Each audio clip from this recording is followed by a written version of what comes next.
الحمد لله وكفى والصلاة والسلام على عباده الذين اصطفى اللهم صل على سيدنا ومولانا محمد وعلى آل سيدنا ومولانا محمد وبارك وسلم وصل عليه رب اشرح لي صدري ويسر لي أمري واحلل عقدة من لساني يفقهوا قولي سبحان ربك رب العزة عما يصفون وسلام على المرسلین والحمد للہ رب العالمین۔ 30ویں پارے کے مضامین کا بیان چل رہا ہے۔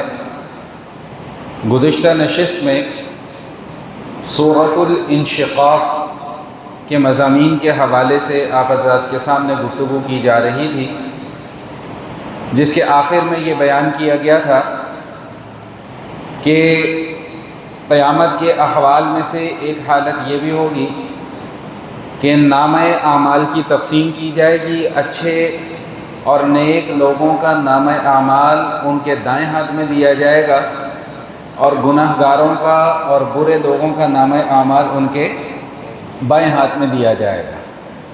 اور اس کی جو کیفیت ہے وہ بھی بیان فرما دی کہ انہ کان فی اہلہ مسرورا، کہ جس کو نامہ اعمال بائیں ہاتھ میں دیا جائے گا وہ یہ سمجھ رہا تھا کہ انہ ظن ان لن یحور، کہ اس کا کوئی حساب کتاب ہونا ہی نہیں، وہ تو اپنے گھر والوں کے ساتھ، اپنے بیوی بچوں کے ساتھ بڑی خوش و خرم ایک زندگی گزار رہا ہے۔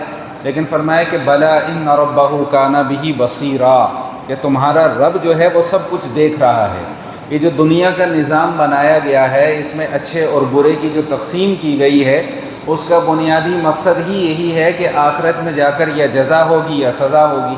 اگر دنیا کے اندر سارے کے سارے لوگ اچھے ہو جائیں تب بھی جزا اور سزا کا تصور فوت ہو جاتا ہے، اور دنیا کی زندگی میں اگر سارے لوگ خدا نخواستہ برے ہو جائیں تب بھی جزا اور سزا کا تصور فوت ہو جاتا ہے۔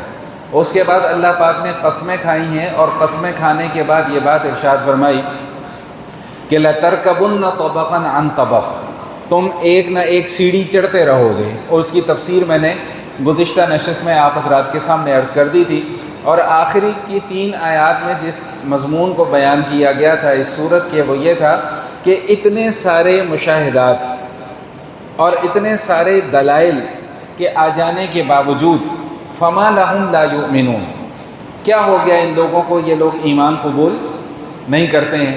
اور جب ان کے سامنے قرآن کریم کی آیات تلاوت کی جاتی ہیں تو اللہ کے حضور جھکتے نہیں ہیں۔ فرمایا کہ واللہ اعلم بما یوعون، جو کچھ اس دنیا کے اندر یہ لوگ کر رہے ہیں اللہ تعالیٰ سب جانتے ہیں، اور آخرت میں جا کے اس کا حساب اور کتاب ہوگا۔ اس مضمون کے ساتھ سورۃ الانشقاق جو ہے وہ مکمل ہو جاتی ہے۔ اس کے بعد جو سورت آتی ہے یہ سورۃ البروج ہے۔ بروج کا لفظ اس سورت کی پہلی آیت میں آیا ہے وَالسَّمَاءِ ذَاتِ الْبُرُوجِ، اسی مناسبت سے اس سورت کا نام بھی سورہ بروج ہے۔ اس سورہ مبارکہ کے بنیادی مضامین میں سے اس مضمون کو بیان کیا گیا ہے کہ اللہ جل شانہ کی وحدانیت، اور اس کے ساتھ ساتھ جو اللہ تعالیٰ نے اس دنیا کا نظام اور جو آخرت کا نظام بنایا ہوا ہے، یہ مکہ کے کفار کو یہ باتیں چونکہ سمجھ میں نہیں آتی تھیں، اس لیے اللہ تعالیٰ ان کے لیے دلائل وہ بیان فرما رہے ہیں جو ان کو بھی سمجھ میں آ جائیں۔ تو اس صورت میں بنیادی طور پہ ایک واقعے کو بنیاد بنایا گیا ہے، اور وہ واقعہ نبی کریم علیہ الصلاۃ والتسلیم کی ولادت با سعادت سے صرف 70 برس پہلے وقوع پذیر ہوا، اس لیے اہل مکہ اس واقعے کو جانتے بھی تھے اور سمجھتے بھی تھے۔ تو بطور دلیل کے اللہ تعالیٰ نے اس صورت میں اس واقعے کو بیان فرمایا ہے، اور دلیل کس مقدمے پر ہے؟ مقدمہ یہ ہے کہ اچھے لوگ کامیاب اور برے لوگ ناکام۔ اس سے پہلے کہ میں اس کی تفصیل کی طرف آؤں، ابتدائی 2-3 آیات جو ہیں ان کو مختصراً سمجھ لیجئے۔ سب سے پہلے اللہ تعالیٰ نے قسم کھائی ہے وَالسَّمَاءِ ذَاتِ الْبُرُوجِ وَالْيَوْمِ الْمَوْعُودِ وَشَاهِدٍ وَمَشْهُودٍ، 3 قسمیں کھائی ہیں۔ پہلی قسم کیا کھائی کہ وَالسَّمَاءِ ذَاتِ الْبُرُوجِ، قسم ہے آسمانوں کی جو برجوں والا ہے۔ میں ابھی اس کی تفصیل کی طرف آتا ہوں کہ اس سے کیا مراد ہے۔ وَالْيَوْمِ الْمَوْعُودِ، اور ایک ایسے دن کی قسم کھائی ہے جس کا وعدہ کیا جا چکا ہے، وشاہد و مشہود، اور اس چیز کی قسم کھائی ہے جو سامنے حاضر ہو جانے والی ہے، اور اس چیز کی قسم کھائی ہے کہ جہاں پر حاضر ہوا جاتا ہے۔ یہ قسمیں اللہ تعالیٰ نے کھائی ہیں۔ اب ان کو سمجھ لیجئے مختصر سے انداز میں۔ جو سب سے پہلی قسم ہے والسماء ذات البروج، قسم ہے آسمان کی جو برجوں والا ہے۔ اس بروج یا برج سے کیا مراد ہے؟ علماء کرام مفسرین نے لکھا ہے کہ یہاں پہ بروج سے مراد ستارے ہیں۔ بروج سے مراد وہ بروج نہیں ہے جو فلکیات والوں کے یہاں مشہور ہیں، جسے وہ زائچے وائچے نہیں بناتے، وہ کہتے ہیں نا فلاں برج حمل، برج ثور، برج سرطان وغیرہ، یہ بروج مراد نہیں ہے، بلکہ ان بروج سے مراد یہاں پر ستارے ہیں۔ تو اس آسمان کی قسم کھائی جا رہی ہے جو ستاروں والا ہے۔ اللہ تعالیٰ نے ستاروں سے مزین کیا ہے آسمان کو۔ ہم کئی مرتبہ یہ موضوعات جو ہے وہ پڑھ کر آ چکے ہیں۔ دوسری قسم کھائی ہے والیوم الموعود، اور اس دن کی قسم جس دن کا وعدہ کیا جا چکا ہے۔ اس سے مراد قیامت ہے، کہ قیامت کے دن کی قسم ہے۔ وشاہد و مشہود، اور حاضر ہونے والے کی اور جس جگہ پر حاضر ہوا جاتا ہے اس کی قسم ہے۔ حاضر ہونے والے سے مراد جمعے کا دن ہے، مشہود سے مراد یوم عرفہ ہے۔ میں اس پر بھی انشاءاللہ بھی تھوڑی سی بات کرتا ہوں، لیکن یہاں پہ یہ مسئلہ دوبارہ ایک مرتبہ پھر سمجھ لیجئے، جو میں کئی نشستوں میں بیان کر چکا ہوں کہ اللہ تعالیٰ قسمیں کھاتے کیوں ہیں۔ یہ مسئلہ میں نے پہلے بھی عرض کر دیا تھا کہ جب آپ نے اپنی بات کے اندر وزن پیدا کرنا ہو، پختگی پیدا کرنی ہو، تو قسم اٹھائی جاتی ہے۔ اور مسلمان کے لیے اللہ کی قسم کے سوا کسی اور کی قسم کھانا جائز، یہ بھی میں نے آپ کو بتلایا ہوا ہے پہلے بھی، کہ قرآن کی قسم، ماں کی قسم، بہن کی قسم، سر کی قسم، بھائی کی قسم، باپ کی قسم، یہ ساری، کعبے کی قسم، یہ ساری قسمیں ناجائز ہیں۔ اور ناجائز کیوں ہیں اس پر دلیل کیا ہے کہ اللہ کے نبی صلی اللہ علیہ وسلم نے فرمایا کہ من احلف بغیر اللہ فقد اشرک، جس نے اللہ کے سوا کسی اور چیز کی قسم کھائی اس نے شرک کیا۔ قسم کے علیحدہ سے مسائل ہیں کہ جھوٹی قسم کا کیا گناہ ہے، اس کا کیا کفارہ ہے، یہ ایک تفصیل طلب موضوع ہے، ہم پہلے بھی اس پر بات کر چکے ہیں۔ لیکن یہاں پر جو میں سمجھانا چاہ رہا ہوں وہ یہ کہ اللہ قسم کیوں اٹھا رہے ہیں، تو اللہ کو قسم اٹھانے کی کوئی ضرورت نہیں ہے، لیکن چونکہ قرآن نازل ہوا ہے انسانوں کے لیے، تو انسانی مزاج کو سمجھتے ہوئے اللہ مزید اپنی بات میں پختگی پیدا کرنے کے لیے قسم اٹھا رہے ہیں۔ اب پھر یہ سوال ہوگا کہ جی اللہ تو آسمان کی بھی قسم اٹھا رہے ہیں، اللہ تو قیامت کے دن کی بھی قسم اٹھا رہے ہیں، تو بھائی اس لیے کہ یہ ساری کی ساری چیزیں اللہ کی مخلوق ہیں، اللہ سے ان میں سے بڑا کوئی نہیں ہے۔ اللہ تعالیٰ ان چیزوں کی اہمیت بتلانے کے لیے اور بعد میں وزن پیدا کرنے کے لیے ان کی قسم اٹھا رہے ہیں۔ بس اس مسئلے کو اتنا ہی رکھیں، پھر کبھی بات آئے گی تو انشاءاللہ پھر کبھی تفصیل سے چلیں گے۔ تو اب تیسری قسم کیا ہے کہ وہ شاہد و مشہود، حاضر ہونے والے کی قسم اور جہاں پر حاضر ہوا جاتا ہے اس کی قسم۔ تو شاہد سے مراد علماء مفسرین فرماتے ہیں جمعے کا دن ہے، اس لیے کہ دنیا کا کوئی بھی علاقہ ہو، کوئی بھی جگہ ہو، وہاں پہ جمعے کا دن بولے بھائی آتا ہی آتا ہے۔ آپ لاہور میں ہیں یہاں بھی جمعہ ہے، کراچی میں ہے وہاں بھی جمعہ ہے، پاکستان میں ہے یہاں بھی جمعہ ہے، افغانستان میں ہے وہاں بھی جمعہ ہے، امریکہ میں ہوں گے وہاں شاید 8 گھنٹے کے بعد جمعہ آ جائے گا، یو کے میں 5 گھنٹے کے بعد، تو جمعہ ہر جگہ پر آتا ہی آتا ہے۔ اور جو دوسرا لفظ آیا نا مشہود، اس سے مراد یوم عرفہ ہے۔ تو یوم عرفہ کے متعلق فرمایا کہ وہاں پر جایا جاتا ہے۔ عرفہ کی فضیلت وہی حاصل کر سکے گا جو میدان عرفات میں 9 ذی الحج کو، میدان عرفات یہاں نہیں آئے گا، بات سمجھ رہے ہیں، میدان عرفات یہاں پر نہیں آئے گا۔ 9 ذی الحجہ کی تھوڑی سی فضیلت اللہ نے ہمارے لیے بھی رکھی ہے، لیکن اصل فضیلت اس دن کی کون حاصل کرے گا؟ جو 9 ذی الحج کو میدان عرفات کے اندر یعنی موجود ہوگا، وہاں پر وہ اپنی حاضری دے گا۔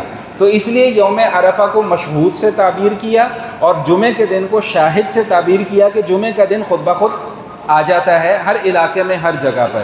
جمعے کے حوالے سے میں 2-3 احادیث آپ کے سامنے بیان کروں گا۔ یوم عرفہ پر گفتگو انشاءاللہ کچھ نشستوں کے بعد سورۃ الفجر آئے گی، تو پھر وہاں پر جا کر اس کے جو تفصیلی مسائل ہوں گے وہ آپ کے سامنے عرض کروں گا۔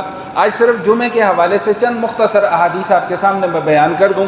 آپ سب اہل علم ہیں، آپ نے پہلے بھی یہ باتیں سنی ہوئی ہیں، صرف یاد دہانی کے لیے میں دوبارہ یہ باتیں عرض کر رہا ہوں کہ جمعے کے دن کو اللہ تعالیٰ نے افضل الایام اور سید الایام قرار دیا ہے، کہ یہ جتنے بھی ایام ہیں ان سب کا سردار جو ہے وہ جمعے کا دن ہے۔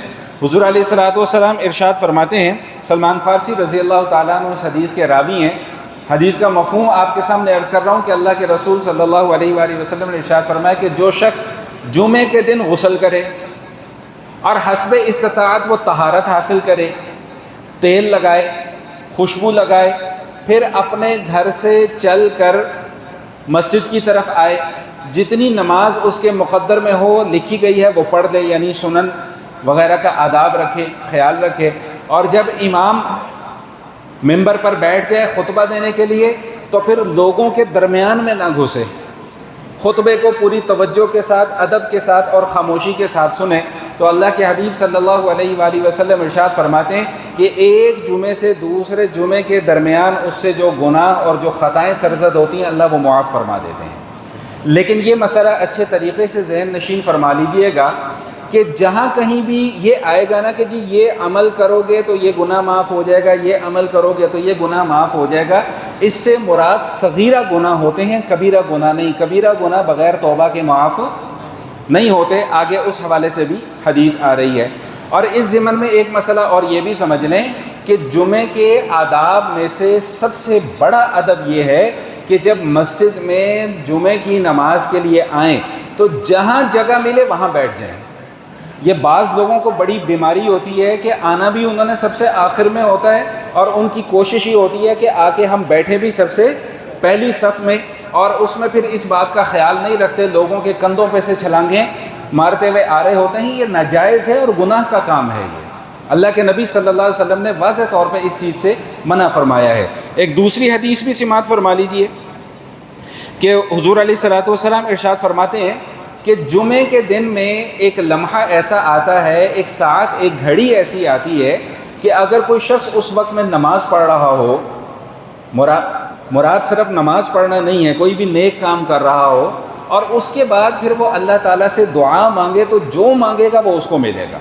یہ پورے جمعے کے دن میں اللہ نے ایک وقت رکھا ہوا ہے، لیکن اس وقت کو متعین نہیں کیا گیا، ہمیں اس کی تعیین نہیں بتائی گئی کہ وہ کون سا وقت ہے۔ وہ پورے جمعے کے دن میں سے کسی بھی وقت آ سکتا ہے، ہو سکتا ہے ابھی کا وقت ہو سکتا ہے نماز جمعہ کے بعد کا وقت ہو سکتا ہے نماز جمعہ سے۔ تو بنیادی طور پہ اس وقت کو مبہم رکھنے کا مقصد کیا ہے کہ آپ کا جمعے کا دن جو ہے، جمعے سے پہلے کا خاص طور پہ جو وقت ہے وہ آپ کا جمعے کی محنت کے لیے خرچ ہونا چاہیے۔ سورہ جمعہ میں بھی ہم یہ پڑھ کر آ چکے ہیں کہ بھئی نماز جمعہ کی ادا کرو، اس کے بعد فانتشروا فی الارض وابتغوا من فضل اللہ، پھر نکل جاؤ اللہ کی زمین میں اور اللہ کا رزق جو ہے وہ تلاش کرو۔ تو محنت مشقت سے منع نہیں کیا گیا، لیکن اصل جس بات کی طرف توجہ دلائی گئی ہے وہ یہ توجہ دلائی گئی ہے کہ جب جمعے کا وقت شروع ہو جائے تو پھر باقی کوئی اور مصروفیت آپ کی نہیں ہونی چاہیے۔ اور یہ مسئلہ میں پہلے بھی عرض کر چکا ہوں، دوبارہ آ گیا، دوبارہ سماعت فرما لیجئے کہ جب جمعے کی پہلی اذان ہو جائے تو اس کے بعد خرید و فروخت اور لین دین کرنا بھی جائز نہیں ہے۔ بس پھر دکانوں کو تالے لگاؤ اور مسجد میں آؤ۔ بات سمجھ میں آ گئی کہ نہیں آ گئی؟ یہ ایک اور حدیث سماعت فرما لیجئے، پھر بات کو آگے لے کے چلتے ہیں۔ سیدنا ابو ہریرہ رضی اللہ تعالیٰ عنہ اس حدیث کے راوی ہیں، فرمایا نبی کریم علیہ الصلوۃ والتسلیم نے ارشاد فرمایا کہ ایک نماز سے دوسری نماز کے درمیان کا وقت، ایک جمعے سے دوسرے جمعے کے درمیان کا جتنے بھی ایام ہیں، اور ایک رمضان سے دوسرے رمضان کا درمیانی وقت، یعنی بتانے کا مقصد یہ ہے کہ اگر ایک آدمی نے فجر کی نماز ادا کی، ٹھیک، پھر اس کے بعد اس نے ظہر کی نماز بھی پڑھ لی، تو اس درمیان میں اس سے جو خطائیں سرزد ہوئیں وہ معاف، پھر ظہر کے بعد پھر عصر کی نماز بھی پڑھ لی تو اس درمیان میں جو خطائیں سرزد ہوئیں وہ معاف۔ خطاؤں کی تفسیر میں پہلے کر کے آ چکا ہوں کہ صغیرہ گناہ، کبیرہ گناہ نہیں۔ یہ نہ ہو کہ کوئی آدمی یہ سمجھے کہ جائیداد پہ قبضہ کر کے بیٹھ گیا اور کہے کہ جی میں تو 5 نمازوں پڑھ رہا ہوں، میری ساری نمازیں گناہ معاف ہو جائیں گے، ایسا نہیں، صغیرہ گناہ۔ تو فرمایا کہ بالکل اسی طرح ایک جمعے سے دوسرے جمعے کے درمیان اور ایک رمضان سے دوسرے رمضان کے درمیان. اب سنیے گا جو حدیث کے الفاظ ہیں، میری بات کی انشاءاللہ تائید ہو جائے گی. فرمایا کہ اللہ تعالیٰ اس بندے کے گناہوں کو معاف فرما دیتے ہیں. کب تک معاف فرماتے ہیں؟ اس وقت تک معاف فرماتے ہیں جب تک کہ اس نے کوئی کبیرہ گناہ نہ کیا ہو. کبیرہ گناہ کیا ہے؟ جھوٹ بولنا، وعدہ خلافی کرنا، بد نظری کرنا، خدا نخواستہ بدکاری کرنا، شراب پینا، بے پردگی کا ماحول پیدا کرنا، یہ سارے کے سارے کبیرہ گناہ ہیں. تو صغیرہ گناہ کب معاف ہوتے ہیں؟ جب تک کہ آدمی ان کبیرہ گناہوں کا ارتکاب، فضیلتیں اپنی جگہ پر ہیں، ثواب اپنی جگہ پر ہے، لیکن ثواب بھی مشروط ہے کہ کب کب ثواب دیا جائے گا اور کب کب ثواب نہیں دیا جائے گا. 2 احادیث اور سماعت فرما لیں، پھر اس کے بعد میں بات کو آگے لے کے چلتا ہوں. ایک حدیث میں آتا ہے، عمر بن شعیب رضی اللہ تعالیٰ عنہ راوی ہیں، وہ فرماتے ہیں کہ حضور علیہ الصلوۃ والسلام نے فرمایا کہ جب جمعے کا دن ہوتا ہے نا، تو فرشتوں کو ہر مسجد کے دروازے پر ان کی ڈیوٹیاں لگا دی جاتی ہیں. یہ اللہ کی طرف سے ہے. اب وہ فرشتے کتنے ہیں، کتنی تعداد میں آتے ہیں، ہمیں نہیں اس کا پتہ، لیکن اللہ کے نبی نے فرمایا کہ فرشتوں کی ڈیوٹیاں ہر مسجد کے دروازے پر لگا دی جاتی ہیں، اور جتنی بھی آمد و رفت ہوتی ہے، جتنے بھی لوگ آ رہے ہیں، سب کا نام لکھا جا رہا ہے، سب کا نام لکھا جا رہا ہے. نصیر صاحب آ گئے ہیں جی، نصیر صاحب آپ کا نام لکھا گیا، آپ کی حاضری لگ گئی. ابرار صاحب آ گئے مسجد میں، ابرار صاحب کا نام لکھا گیا، حاضری لگ گئی. محمد عمیر کاشف مسجد میں آ گیا، اس کا نام لکھا گیا، حاضری. یہ سب کا ایک ایک نمازی کا. اس سے معلوم یہ ہوا کہ جو فرشتے اس وقت یہاں پر ڈیوٹی دے رہے ہیں وہ ہم سب کو پہچانتے ہیں، ہمیں جانتے بھی ہیں، ہمیں پہچانتے بھی ہیں. ہر بندے کا نام لکھا جاتا ہے. اور پھر جب امام خطبے کے لیے مسجد میں آ جاتا ہے اور خطبہ دینا شروع کر دیتا ہے، پھر فرشتے اپنا رجسٹر بند کر دیتے ہیں. پھر اب اس کے بعد جو آئے گا اس کا نام نہیں لکھا جائے گا. سمجھ رہے ہیں؟ میں ابھی اس کی تفصیل بھی کر دیتا ہوں، پریشان نہ ہو. پھر اس کا نام نہیں لکھا جائے گا. اب جو توجہ طلب بات ہے اس حدیث میں جو بیان کی گئی، وہ یہ بیان کیا گیا، فرمایا کہ جب کوئی شخص جمعے کے لیے نہیں آتا نا، تو فرشتے آپس میں گفتگو کرتے ہیں کہ فلاں شخص جو ہے وہ جمعے کے لیے کیوں نہیں آیا. بھائی اس علاقے کے جتنے بھی لوگ ہیں، فرشتے ان سب کو جانتے ہیں. جو مسجد میں نہیں آیا جمعے کے لیے، اس کے متعلق آپس میں بات کرتے ہیں کہ وہ فلاں شخص جو ہے وہ مسجد میں جمعے کے لیے کیوں نہیں آیا. پھر اس کے لیے 3 دعائیں کرتے ہیں. پہلی دعا یہ کرتے ہیں کہ اگر وہ گمراہ ہے تو اللہ اسے ہدایت دے دے. آمین کو. اگر وہ گمراہ ہے تو اللہ اسے ہدایت دے دے. دوسری دعا یہ کرتے ہیں کہ اگر وہ بیمار ہے اور بیماری کی وجہ سے جمعے میں نہیں آ سکا تو اللہ اس کو شفا دے دے. اور تیسری دعا یہ کرتے ہیں کہ اگر وہ بڑا ہی غریب ہے، تنگ دست ہے، اپنی غربت کی وجہ سے، اپنے فقر کی وجہ سے، اپنی تنگ دستی کی وجہ سے وہ جمعے میں نہیں آ سکا، تو اللہ تعالیٰ اس کی تنگ دستی کو دور فرما دے. یہ 3 دعائیں وہ فرشتے کرتے ہیں. لیکن جو بنیادی نقطہ ہے کیا، کہ اس شخص کا نام نہیں، نام اسی کا لکھا جاتا ہے جو وقت سے جمعے کے اندر آ گیا. اب یہ جو آیا ہے نا کہ جب امام ممبر پر بیٹھ جائے خطبے کے لیے، اس سے مراد وہ عربی والا خطبہ ہے جو بعد میں ہوتا ہے نا. یہ جو اس وقت یہ بیان چل رہا ہے، یہ وہ خطبہ نہیں ہے، لیکن ہے یہ بھی جمعے کا حصہ ہے. سمجھ رہے ہیں؟ تو اس کی بے توقیری نہیں ہونی چاہیے. میں اس لیے کبھی کبھار تھوڑی سی سختی کرتا ہوں کہ یہ بھی چونکہ جمعے کا ادب ہے، جمعے کا احترام ہے، جمعے کا حصہ ہے، اس لیے اس کی بے توقیری بھی نہیں ہونی چاہیے. ٹھیک. اور ایک اور روایت اچانک میرے ذہن میں آ گئی، اللہ کمی بیشی معاف فرمائے. اس میں بھی یہ آتا ہے کہ جو وہ شخص سب سے پہلے مسجد میں آتا ہے نا، اس کے لیے اونٹ کی قربانی کا ثواب لکھ دیا جاتا ہے.